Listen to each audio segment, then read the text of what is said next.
नमस्कार, मी आहे संजय आणि आज आहे मी माझ्या गावामध्ये. आणि आज मी छानसा व्हिडिओ एकदम शॉर्ट म्हणजे 5च मिनिटाचा व्हिडिओ बनवणार आहे, पण एकदम गावरान पद्धतीचा बनवणार आहे. मी दाखवणार आहे आज आंबे झाडावरून कसे काढायचे ते खुडीच्या मदतीने. आणि माझी छोटीशी बाग आहे आंब्याची, ती पण दाखवणार तुम्हाला. केशरचे आंबे येतं फार नाही, तर 140-145 आंबे असतील, पण आत्ताच लावलेले ते 1-2 वर्षाचे झालेत, काही ते 1 वर्ष झाले. पण आता मी दाखवणार आहे. पण चला तुम्ही माझ्या पाठीमागं, लेट्स गो.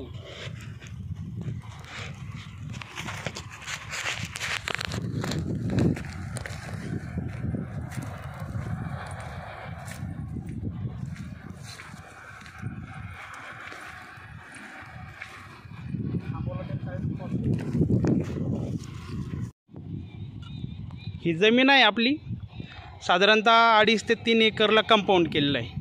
कंपाऊंड यासाठीच केलं की आपल्याला थोडीशी फळबागायत करायची. आता हे आंबे आहेत आणि याला चालू वर्षी ठिबक टाकलेलं आहे आपण. आत्तापर्यंत हे सगळ्या आंब्याच्या बागेला आणि जे काही सीताफळाची काही गोल्डन सीताफळाची बाग केलेली आहे, ह्या सगळ्या बागेला माझ्या आईने वडिलांनी खूप मेहनत घेऊन पूर्ण पाईपने पाणी घातलेलं आहे. पण आता त्याला ठिबक सिंचन झालेलं आहे, त्यामुळे आता तकलीफ थोडीशी कमी नक्कीच झालेली आहे. पण पाण्याची जरा चणचण आहे, आपल्या भागामध्ये काही फार पाणी नाही, म्हणून आपल्याला या ठिकाणी बागायती शेती नाही आहे आपली. तुम्ही पाहत असाल पूर्ण ढेकळं आहे जमिनीमध्ये, म्हणजे नांगरट झालेली आहे. आता जमीन चांगली तापत आहे. आता हे छान झाडं झालेली आहेत. यावर्षी नाही, पण पुढल्या वर्षी माझ्या माहितीप्रमाणे याला फळ लागायला पाहिजे. पुढल्या वर्षी 5 वर्षाची झाडं होतील, त्यामुळे वाढ जरा कमीच आहे, पण तरी पण फळ लागायला हरकत नाही काही झाडांना. आणि काही झाडं असे एकदम पूर्ण बांधाच्या कडेने पूर्ण झाडं लावलेत आपण, आणि छान बागात सध्या फुलत आहे. आता ज्या साधनाने आपण आंबे काढणार आहोत ती हे साधने, याला खुडी म्हणतात. आणि हे सगळे ठिबकचे पाईप वगैरे आहेत. ठिबकचं हे छोटे पाईप, मोठाले पण पाईप आहेत. या खुडीच्या मदतीने आपण आता आंबे काढणार आहोत. चला डायरेक्ट आपण जाऊयात. आता आधी सीताफळाच्या बागेत जाऊयात. आता आपण आपल्या सीताफळाच्या बागेमध्ये उन्हाळा दिवस आहे, त्यामुळं झाडाचे पानं जरा गळालेत, पण झाडाला फळं वेळ आहे ना, तर लागायला सुरुवात झाली आहे, फुलं आणि फळं. आणि आमचे फादर सध्या आहे ना, ते फवारणी करतायत. हे फळं वेळ सीताफळाला ना चांगले सुरू झालेत. आता हे फादर आहेत आमचे, फवारणी चालू आहे त्यांची.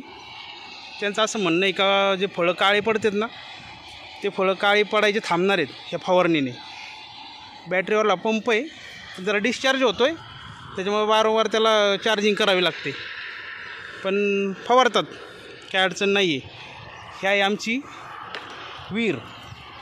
ह्या विहिरीमधून इंजिनद्वारे, लाईटीची काही सोय नाही आपल्याकडे, इंजिनद्वारे आपण या सगळ्या बागाला पाणी देत असतो ठिबक सिंचनद्वारे. आणि सगळ्या प्रकारचे झाडं लावले आहेत.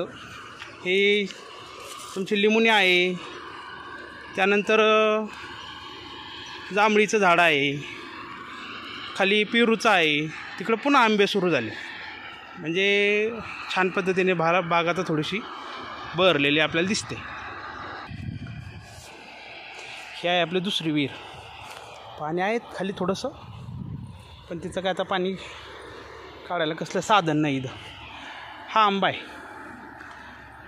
खूप गोड आणि गावरान आंबा आहे. ह्या वर्षी आल्या थोड्याशा कैऱ्या, पण खायला एकदम गोड.